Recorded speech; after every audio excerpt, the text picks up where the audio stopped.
Olá, boa noite. Seja bem-vindo ao Jornal da Record. Elon Musk sobe o tom, chama Alexandre de Moraes de ditador e ataca o presidente Lula. E a Federação Paulista anuncia a seleção do Paulistão com 4 nomes do campeão Palmeiras. Agora, no Jornal da Record. Oferecimento Cartão Bradesco. Suas compras podem até virar viagens. A Justiça de São Paulo negou novamente a prisão preventiva do condutor que provocou o acidente que causou a morte de um motorista de aplicativo. O pedido foi feito pela Polícia Civil e pelo Ministério Público. Na decisão, o juiz impôs medidas cautelares. Quais medidas serão essas? Quem conta pra gente é a Adriana Perrone. Adriana, boa noite para você.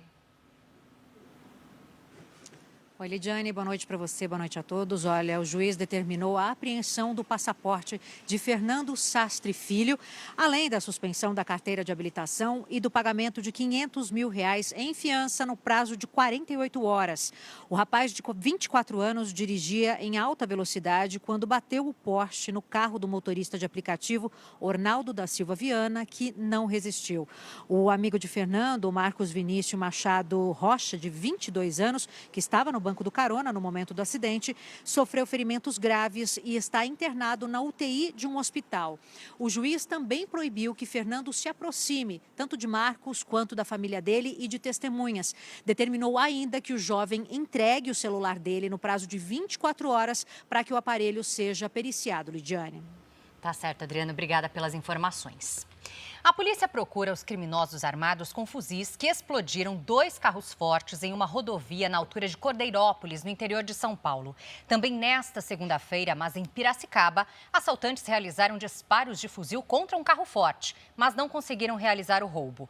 O repórter Daniel Oliveira tem os detalhes dos 2 casos. Boa noite, Daniel. Boa noite, Lidiane. Os ataques ocorreram em 2 rodovias aqui do interior de São Paulo, em um intervalo de 30 minutos. Nesse ponto da rodovia Washington Luiz, no sentido capital, os criminosos interceptaram 2 carros fortes. Para pararem os veículos, eles utilizaram uma carreta e dispararam várias vezes com armas de grosso calibre. Explosivos foram colocados nos cofres para que eles pudessem acessar o dinheiro. O cenário de guerra impressiona. Em Piracicaba, a ação foi frustrada. A polícia investiga a ligação entre esses crimes a um roubo a banco que ocorreu em São Pedro, também no interior paulista. Peritos do Instituto de Criminalística colheram evidências que possam auxiliar na identificação dos suspeitos. Os vigilantes não ficaram feridos. Acredita-se que apenas um dos criminosos tenha se ferido com os estilhaços dos veículos. 2 carros de luxo foram encontrados abandonados e podem ter sido utilizados na ação. Até o momento, ninguém foi preso. Lidiane. Obrigada, Daniel. De São Paulo, a gente segue para o Rio de Janeiro, porque seguem internadas as 2 crianças que foram baleadas em um tiroteio em Seropédica, na Baixada Fluminense. Elas foram atingidas durante um confronto entre milicianos que terminou com a morte de um universitário. O Leonardo Ack tem as informações. Boa noite para você, Léo. Oi, Lidiane, boa noite para você, boa noite a todos. Olha, as crianças baleadas foram trazidas para o hospital e não correm o risco de morrer.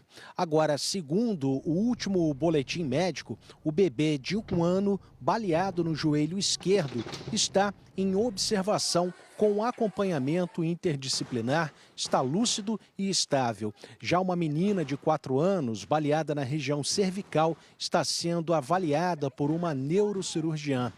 Agora, após o tiroteio em Seropédica, 2 criminosos foram presos e armas e drogas apreendidas. O estudante morto, Bernardo Paraíso, de 24 anos, cursava o último período de biologia. O corpo dele foi levado para o Instituto Médico Legal. O policiamento segue reforçado na região. Lidiane.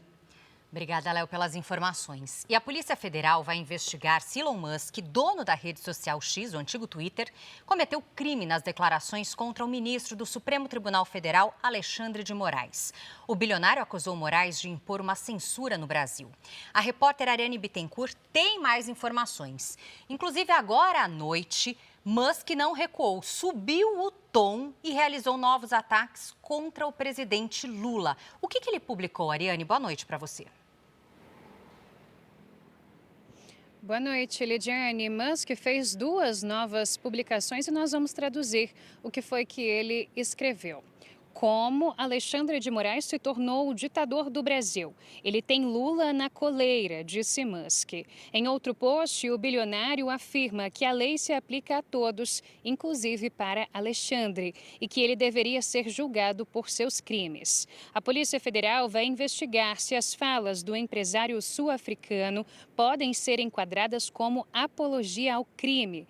Também vão ser monitorados os desdobramentos do caso, já que Moraes determinou a inclusão do bilionário no inquérito das milícias digitais. O procedimento na Polícia Federal foi aberto por determinação do ministro da Justiça, Ricardo Lewandowski, depois que o empresário prometeu reativar perfis bloqueados por determinação do STF e ameaçou encerrar as operações no Brasil. Musk usou a própria rede social para escrever ainda que Alexandre de Moraes deveria renunciar ou sofrer impeachment.